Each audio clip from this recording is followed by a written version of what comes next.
রোজ রোজ পাশে কাজকর্ম শেয়ার করতে করতে আমি যেন বোর হয়ে গেছি। আর আমি জানি আপনাদেরও নিশ্চয়ই রোজ রোজ একই কাজকর্ম দেখতে ভালো লাগে না। সে কারণেই আজকে সকালের বাসি কাজকর্মগুলো স্কিপ করে গেলাম। সকালের মুড়ি খাবারে আলু ভাজা বানাবো, সেজন্যই আলুগুলো কেটে ধুয়ে নিয়ে এলাম। এই বাড়িতে এসে দেখছি মা উনুনে খোলা বসিয়ে দিয়েছে, আজকে খই ভাজা হবে। নতুন খোলাটা উনুনের ওপরে বসিয়ে কি সুন্দর দেখতে লাগছে দেখুন। Hello everyone, good morning. কেমন আছেন সবাই? আশা করছি সকলে খুব ভালো আছেন, সুস্থ আছেন, আর আমরাও বেশ ভালো আছি। আমার আজকের আরও একটি নতুন ব্লগে আপনাদের সকলকে স্বাগত জানাই। আজ মঙ্গলবার, সকাল 8টা মতো বাজে এখন। আর এখন থেকেই আমি আমার আজকের ব্লগটি শুরু করছি। আশা করছি আমার আজকের ব্লগটি আপনাদের ভালো লাগবে। আর হ্যাঁ বন্ধুরা, ব্লগটি স্কিপ না করে সম্পূর্ণ দেখার অনুরোধ রইল আপনাদের কাছে। আলুগুলো কেটে ধুয়ে এই বাড়িতে নিয়ে এলাম। তারপরে দেখুন কড়াইয়ে তেল বসিয়ে দিয়েছি। এরপরে দুটো শুকনো লঙ্কা ফোড়ন দিয়ে দেবো, আর দিয়ে দেবো অল্প কটা জিরে। এমনিতে জিরেটা খুব একটা ভালো না লাগলেও আলু ভাজার সাথে জিরেটা আমার খুবই ভালো লাগে।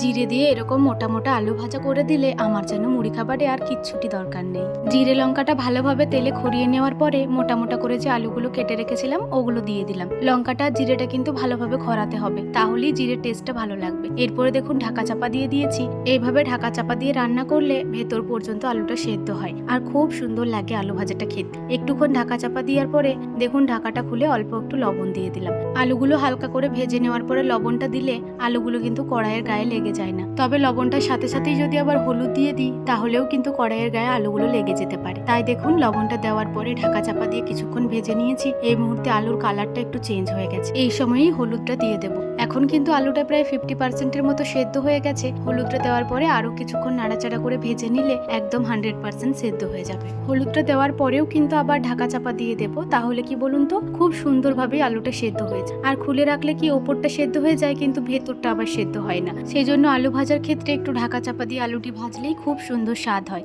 এই যে দেখুন এখন কালারটা একদম চেঞ্জ হয়ে গেছে আর প্রত্যেকটা আলুই সেদ্ধ হয়ে গেছে। এই যে খুন্তি করে একটা পিস আলু কেটে দেখালাম, একদম সুন্দরভাবে সেদ্ধ হয়ে গেছে। অনেকটাই তো তেল দিয়েছিলাম, এতটা তেল আলু ভাজাতে পুরোটা টেনে নেবে না। এইভাবে ভাজলে কি বলুন তো তেলটা সমস্তটাই ঝরে যায়। কড়াইটা একটু হেলিয়ে পরে এই যে হালকা হাতে একটু ঝুরে ঝুরে তুলে নিলেই তেলটা সমস্তটাই কড়াইতেই রয়ে যায়। আর আলু ভাজাগুলো অসম্ভব সুন্দর খেতে লাগে। আলুগুলো সমস্তটাই বাটির মধ্যে তুলে নিয়েছি। আর তারপরে যেটুকু তেল ছিল কড়াইয়ের উপরে প্লেটটা ঢাকা দিয়ে ওই যে গ্যাসের নিচেতে রেখে দিলাম। আর এদিকে আলু ভাজাগুলোও ঢাকা দিয়ে রেখে দিলাম। এখনো অনেকটাই দেরি আছে মুড়ি খাবার খেতে। এদিকে দেখুন মায়ের খই ভাজাও অর্ধেকের উপরে হয়ে গেছে। নতুন খোলায় খই ভাজতে মায়েরও বেশ ভালো লাগছে। আর খইগুলো কি সুন্দর ফুটছে গো, অসম্ভব সুন্দর হয়েছে খইগুলি। আর একটা খইও কিন্তু পুড়ে যায়নি। প্রত্যেকটা খই দেখুন কি সুন্দর সাদা ফটফটে হয়েছে। আমাদের মাটির বাড়িটি রাস্তার একদম ধারেই। উনুনে কোনো কিছু কাজকর্ম করলে রাস্তার ধার থেকে কেউ পেরিয়ে গেলে একটু উকি মারলেই দেখতে পায়। সেজন্যই যেই যাচ্ছে সেই বলছে আমার দুটি ভেজে দেবে গো। এই যে দেখুন একটা দাদু আবার কয়েকটা চিড়ে দিয়ে পাঠিয়েছে, বলছে আমার একটু চিড়েগুলো ভেজে দাও। এই দাদুটির স্ত্রী অসুস্থ, ওই জন্যই বাড়ির সমস্ত কাজকর্ম দাদুটি একাই করেন। সেই জন্যই আর কি মা ভেজে দিলেন আর আমি একটু ভালো করে উচ্ছে কুড়িয়ে দিলাম। এদিকে দেখুন মুড়ি খাবার সময় হয়ে গেছে। ভিডিওটি আমার হাজবেন্ড বানিয়েছে, আমি দেখিনি কখন বানিয়েছে। পরে যখন এডিট করার সময় দেখছি বেশ ভালোই লাগলো, সেজন্যই ভিডিওটি অ্যাড করে দিলাম। মায়ের এদিকে খই ভাজা প্রায় হয়ে গেছে। বাড়িতে বেশ অনেকগুলি গোটা বাদাম ছিল। বাবা বেশ কয়েকদিন ধরেই মাকে বলছিলেন যে বাদামগুলো একদিন ভাজবে, তো এই বাদামগুলি মা ভেজে নিচ্ছে। এই বাড়িতে এসে দেখুন মুড়ি মেখে নিয়েছি। আলু ভাজা মুড়ি আমার খুবই পছন্দের একটি খাবার। তার সাথে যদি আবার ঝুড়ি ঝুড়ি করে শসা কুচি হয়ে যায় তাহলে তার কোনো কথাই হবে না। বাড়িতে একটাই শসা ছিল, অর্ধেকটা শসা মাকে আর সুব্রতকে কেটে দিয়েছি, আর অর্ধেকটা আমি ঝুড়ি ঝুড়ি করে কেটে নিয়েছি। খুব সুন্দর লাগে এটা আমার খেতে। ওদিকে আমার ভাগ্নি ফোন করেছে, সেই জন্য মা ওর সাথে কথা বলতে বলতে খাচ্ছেন, তো তাই একটু দেরি হচ্ছে। আমি একটু তাড়াতাড়ি করে খেয়েই কলপারে চলে এলাম, কারণ সকালবেলাতে না বেশ অনেকগুলি জামা কাপড় ভিজিয়েছি, প্রায় 2 বালতি। এতগুলো জামা কাপড় কাচতে বেশ অনেকটাই সময় লেগে যাবে। সেজন্যই আমি তাড়াতাড়ি করে খেয়ে চলে এলাম। মাদের খাওয়া হতে হতে যতটা পারি কাচা ধোয়া করে নিই। এখন আবার যা কারেন্টের ডিস্টার্ব, একটু পরে আবার কারেন্ট চলে যেতে পারে, সেজন্যই তাড়াতাড়ি করে জামা কাপড়গুলো কেচে নিচ্ছি। অনেকক্ষণ আগেই জামা কাপড়গুলো সার্ফের জলে ভিজিয়েছি, তাই খুব একটা বেশি কাচতে হবে না। হালকা হাতে একটু কেচে নিলেই পরিষ্কার হয়ে যাবে। তবে এই বালতিটাতে যে জামা কাপড়গুলি রয়েছে সেগুলো একটু বেশি নোংরা, সেজন্যই এগুলো তুলে রাখলাম। ওগুলো যখন স্নান করব তখন একটু ভালো করে কাচা ধোয়া করে নেব। বাকি জামাগুলো সমস্তটাই ভালো করে কেচে নিয়েছি। এরপর পাম্পের জলে এক এক করে সমস্ত জামাগুলো ধুয়ে নেব। ওদিকে মাদের খাওয়াও হয়ে গেছে। আমি যেহেতু কলপারে জামা কাপড় ধুচ্ছি, সেজন্য মা বাসনগুলো পাশেই নামিয়ে রেখেছে। বললো তোমার হয়ে যাক তারপরে ধুয়ে নেব। আর এই যে দেখুন একটু আগে যা বললাম তাই হলো, কারেন্টই গেল চলে। অর্ধেক জামা কাপড় হয়েছে ধোয়া, বাকি অর্ধেক রয়েই গেছে। তো এগুলো সমস্তটাই একটু কলপাম করে করেই ধুয়ে নেব। জামা কাপড় কাচতে কাচতেই আমার পরার জামাটা অর্ধেকটা ভিজেই গেছে, সেজন্যই আর কারেন্টের জন্য অপেক্ষা করতে পারলাম না। কলপাম করে করেই বাকি জামা কাপড়গুলো একটু ধুয়ে নিচ্ছি।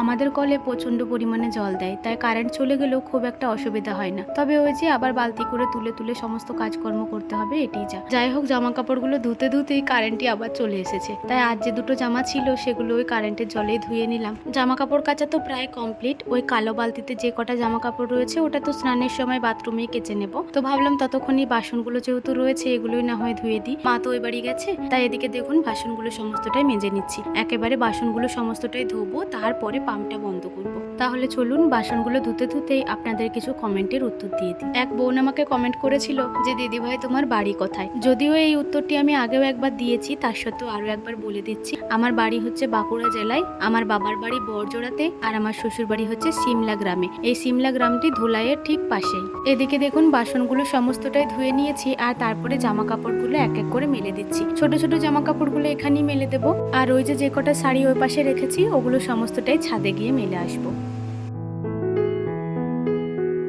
জামা কাপড়গুলো যে কটা ছিল সমস্তটাই ছাদে মেলে একদম স্নান করে নিয়েছি। স্নানের পরে ঠাকুরকে ধূপ দেখিয়ে জবটাও সেরে ফেলেছি। আগের দিন তো আমার হাজবেন্ড তারাপীঠ থেকে এসেছে, তারা মায়ের যে প্রসাদগুলি ছিল ওখানেই রাখা ছিল। ওই প্রসাদগুলি আজকে প্যাকেটটা খুলে নিচ্ছি। এই যে দেখুন তারা মায়ের মন্ডা প্রসাদ। এই মন্ডা প্রসাদগুলি এখন বাড়ির সকলকে একটি একটি করে দিয়ে দেবো। আজকে খুবই ব্যস্ততমই একটা দিন, সেজন্য আর বসার কোনো চিন্তা ভাবনা করলাম না। সকালবেলা মা আজকে অল্প করে চাল ভিজতে দিয়েছিল, সেই চালগুলি মা দেখুন ছেঁকে তুলে নিয়েছে আর হালকা মতো শুকিয়েও নিয়েছে। এরপর অল্প অল্প করে মিক্সির জারে দিয়ে ওই চালগুলোর গুঁড়ো বানিয়ে নেব। এখনকার দিনে ঢেকি আর নেই বললেই চলে। আগেকার সময় তো ঢেকি করি চালগুলো গুঁড়ো হয়ে যেত খুব সহজেই, কিন্তু এখন বাড়িতে বাড়িতে মিক্সি হয়ে যাওয়ায় সেই জিনিসটাই উঠে গেছে।